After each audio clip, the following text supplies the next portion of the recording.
I start with trust. Trust is the de facto currency of the world, but that means I give a lot of trust to the people that I hire. And I've been able to do that through the referrals, right? Because if you refer someone to my organization, I trust you. I know you're not going to refer someone who sucks to me Yeah.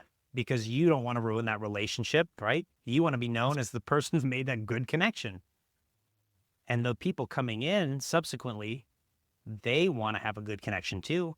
They don't want to misrepresent their friend, their family member, whoever referred them to us, right? Mhm. So I can already start with a high level of trust in that situation.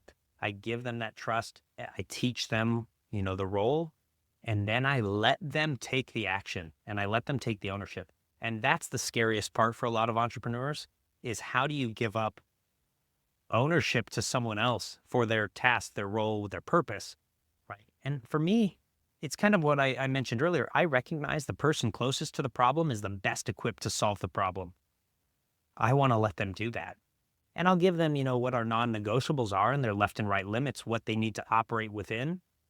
And then I'm going to trust them to operate. And if there needs to be a correction later, it's a conversation, right? It's, hey, I saw that you were doing this. I would appreciate if you operated more like this. If the KPIs aren't where they need to be, it's again, a conversation. It's not a dude, you suck. You're not getting enough phone calls.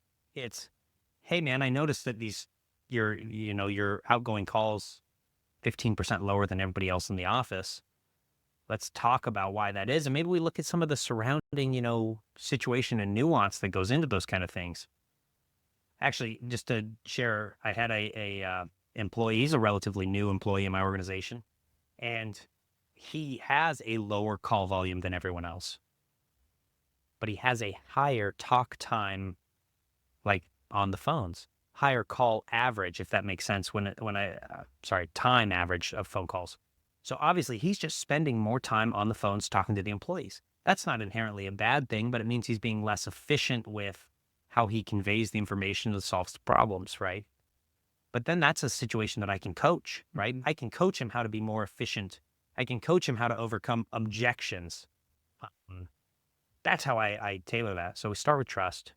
We coach and develop the performance.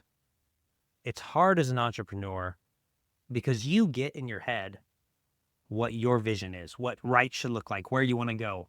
But are you communicating that efficiently and effectively to the teammates, to the organization, so that they can take the action to actually get you there?